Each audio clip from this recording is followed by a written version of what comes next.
With regards to Republicans who have been stripped of their committee assignments by this majority, do you plan to give Marjorie Taylor Greene and Paul Gosar their committee assignments back if you take the majority? They'll have committees. The committee assignment they have now, they may have other committee assignments. They may have better committee assignments. I think with Gosar, those are the ones he wants. Taylor Greene, she was just a freshman. I know she was requested others. She has a right to serve on committees.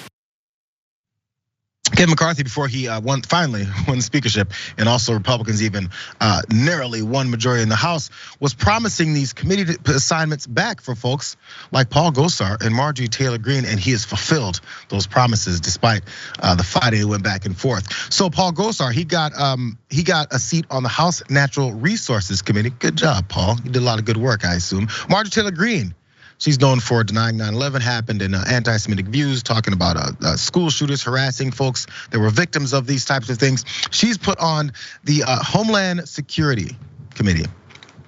That makes sense. As a matter of fact, Brian Tyler Cohen highlighted this when he tweeted this out. Republicans unanimously voted to put MTG on the Homeland Security Committee. A 9/11 conspiracy theorist is now in charge of America's Homeland Security. They learned absolutely nothing from the midterm elections. I hear you. It's just one small thing though. Actually, two small things in that tweet. I don't know if she's in charge of America's Homeland Security, but I like, the play on words of it. But number two, they did learn something from the midterm elections, that they don't care. They also learned something from January 6th hearings and the events of that day that she was a part of, being a part of. That's who they're trying to continue to appeal to. Wait to me, no, they're not looking to learn anything. This is what they're doing. So a little bit more.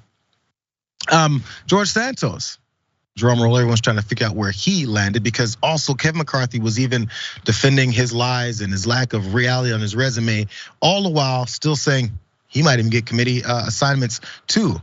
Let's see how that shook out. The voters are the power. The voters made the decision, and he has a right to serve. If there is something that rises to the occasion that he did something wrong, then we'll deal with that at that time.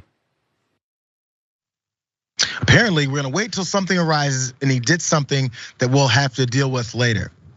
I feel like I've heard multiple things he's done that we should be dealing with right now. Instead, this is what he dealt to George Santos. Anthony DeVolder. He got 2 committee assignments. He'll sit on the House Small Business Committee and House Science, Space and Technology Committee.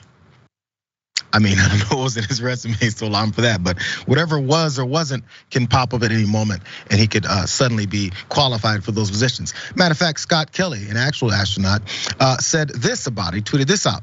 It's awesome to have former NASA astronaut and moonwalker, Representative George Santos, on the House Science, Space and Technology Committee. To infinity and beyond, responding to how he got those positions that they were discussing on CNN. So, number one, maybe you are. I was gonna say, I assume you're not surprised, Adrian, but maybe you are. But I'm not. I don't think anyone else is either. Not surprised about the Republicans not doing anything about Santos. Is that what you mean? These committee assignments, Gosar, who tweeted out anti-Semitic things and hate violence and attended white supremacist rallies, all these things. Yes. All of it. Yeah, no, I'm not particularly surprised in any way by the GOP just welcoming these disgusting and heinous people back into the fold and putting them in significant positions that allow them to have access to all sorts of information that could make our nation extremely vulnerable. But this is also just truly a reflection of the party. The fact is that they allow these individuals to continue to be representatives and members of it. And it's so incredibly scary because not only are they not qualified, but again, they're very dangerous people who are implicated in 1/6 without a doubt.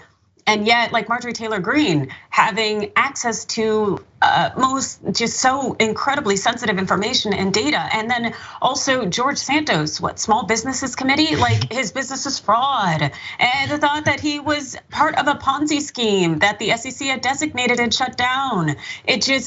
This is incredibly terrifying, but it's so much a reflection of our nation. Who is putting these people in positions of leadership? It's almost ironic though. They seem to have chosen the positions that you would not want these folks on the most. So small business, Anthony DeVolder, Santos. it's like you said, the scheming businesses that he was involved in, which there's a story we're gonna get to a little bit later in this show that actually shows he stretched beyond business, but also into charitable organizations to screw people over, like his buddy, I guess, Donald Trump. But you know, we talked, I think it was on the main show maybe last week, now former Representative Adam Kinzinger, he talked about how McCarthy is a piece of excrement. And he said so because he needs George Santos no matter what. Now, this little wrinkle in this whole story about how he gave Santos this committee hearing also comes with, I don't know how I missed it, but a story about how Santos's staffer represented or misrepresented himself as McCarthy's chief of staff to ask for some campaign dollars from big donors that know McCarthy as the name that they like so much. McCarthy heard about this before giving him these committee positions, and he still did so. As a matter of fact, he even defended him or tried to skirt the issue somehow when he heard about it. Let's watch that. When were you first made aware about some of these allegations around Santos? Was it before it came out publicly in the media? Were you given any indication that there might be something amiss there? On which part? Any of it? Resume, all the things that he's... I never know all about his resume or not, but I always had a few questions about it. What about him using the campaign pretending to be your chief of staff in solicitation? You know, I didn't know about that. It happened, and I know they corrected, but I was not notified about that till a later date. Did you speak to him about it at all? Yeah, I didn't know about it till a later date, though, unfortunately. Thank you all. Adrian, you're in the world of legal issues and lawyers, attorneys, firms, everything like that. Imagine you lied on your resume to be an attorney with a firm, a very prestigious firm, probably the most prestigious in the entire country. And then they find out while you've already been hired and potentially have a chance for upward mobility that you lied on your resume. And it's very public, everyone's talking about it.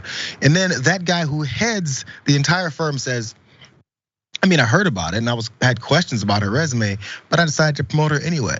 Would anyone trust this law firm ever again? Exactly. You really would think that individuals who have the power to mobilize others to do something about it would actually do something about it. And what really shocks me is the fact that you had a member of Santos's team purporting to be the chief of staff for Kevin McCarthy to get donations. You have this associate of a fraud engaging in fraud, and you're still like, oh, I didn't hear about it till later, but it happened. Like, what?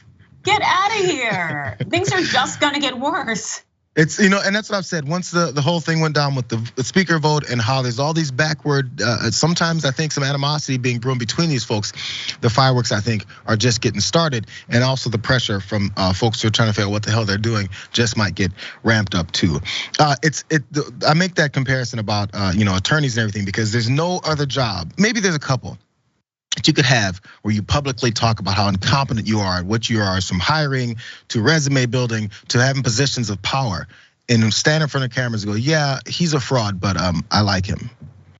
Yeah, I don't know how it works. I don't either. I always bring up Subway. You can't work at Subway sandwich shops and talk about how much of a liar you are. If you got fired from Burger King for stealing the fries, Subway's not gonna hire you because they think you just might steal the cheese. Yes, the cheese is all right. But one thing I'll also note with Santos, it's even more disconcerting in terms of the committees he wanted to be on. He wanted to be on like the finance committee, and he wanted to also be on, I think it was foreign intelligence. And the Washington Post just came out with that exclusive about his ties to a Russian oligarch's cousin who has all of this money and this is scary. They don't know who this person is, but they're clearly bringing with them a horde of swindlers. It's when people want power, they'll do anything for it.